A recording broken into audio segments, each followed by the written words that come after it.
All right, this lesson is about transformations, and even though there are 3 separate Word documents to print out, or PDFs to print out for your notes, the video is all combined in one. All right, so you have a chart, and I've already got it filled out, but I'm just going to go over it with you. There's different transformations or shifts that you can have on graphs. And the first type is a vertical translation, and when it's a vertical translation, you are adding or subtracting a number outside of the function. Remember that this part right here, f of x, stands for function. Okay? And f of x is always the same thing as y. Those things are interchangeable. All right, so if we add a number to the outside, it does what you think and it shifts the graph up. And if we subtract, it does the opposite and shifts the graph down.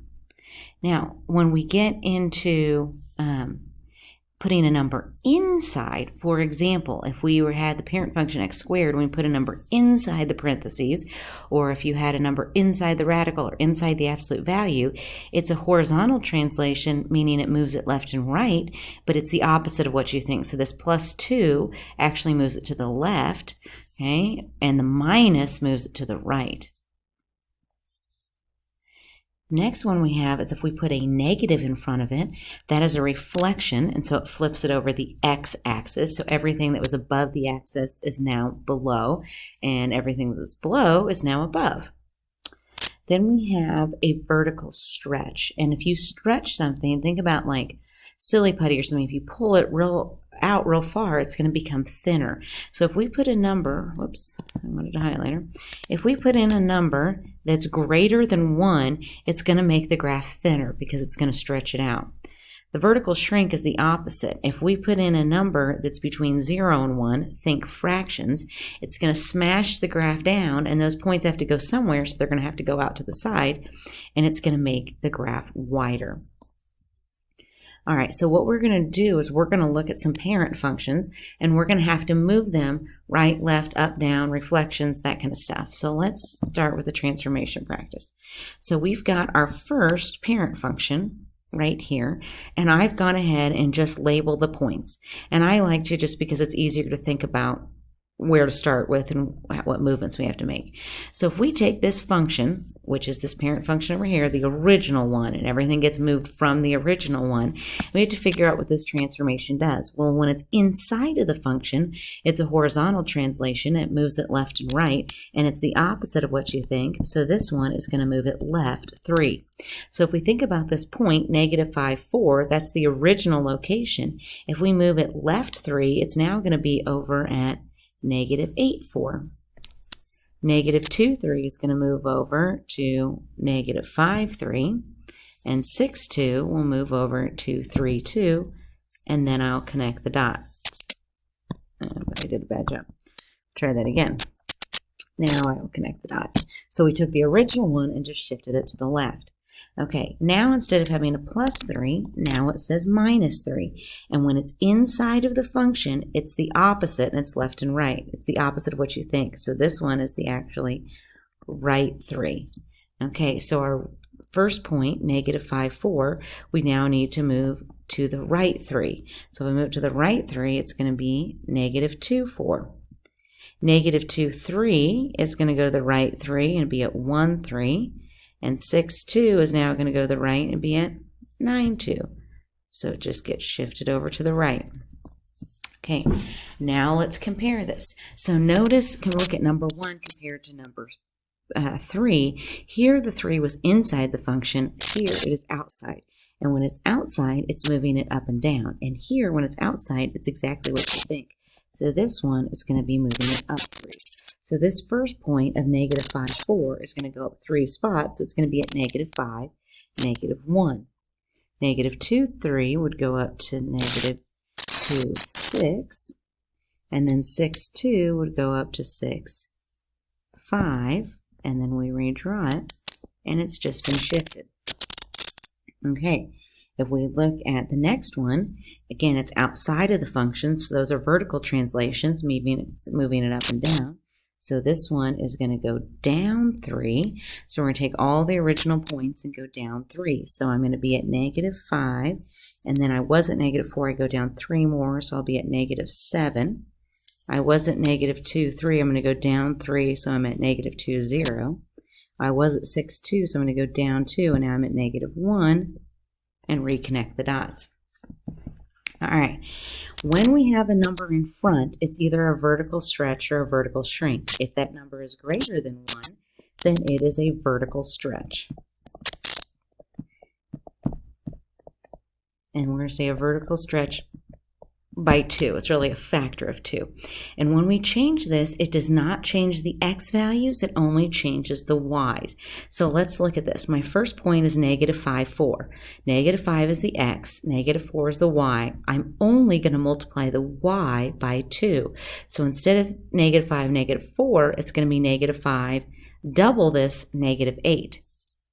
So I'm going to have negative 5, negative 8. But now I can't write for some reason. What did I do? Negative 5, negative 8. Hold on.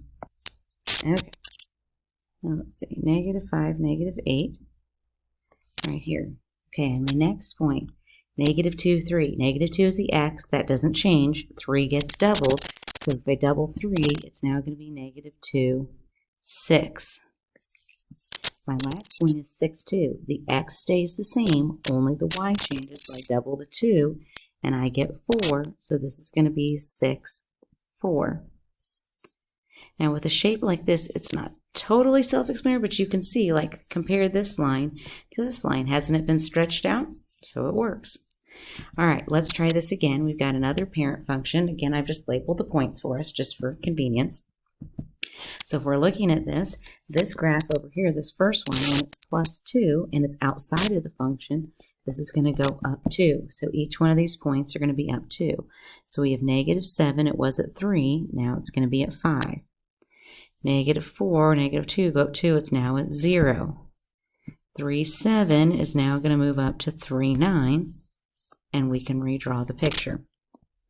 This one over here, it's inside of the parentheses, so now it's moving everything.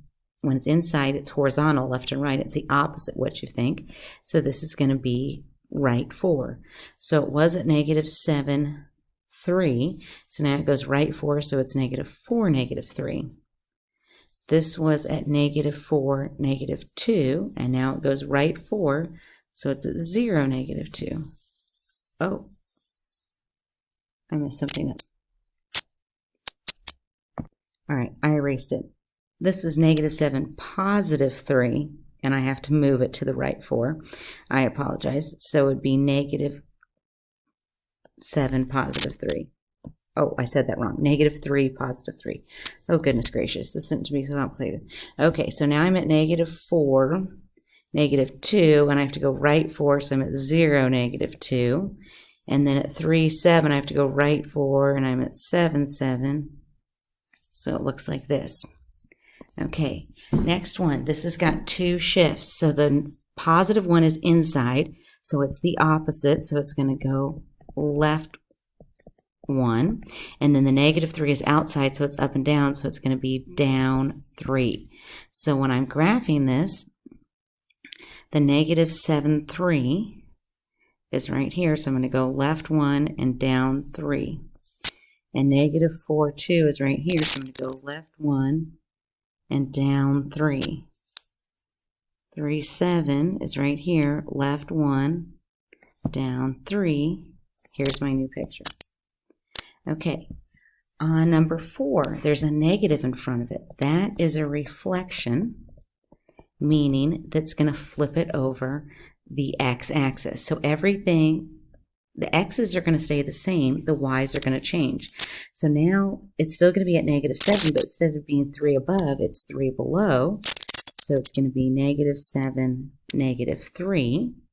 It was at negative 4, negative 2, so now it's at negative 4, positive 2. It was at 3, 7, so now it's going to be at 3, negative 7. And there's our points.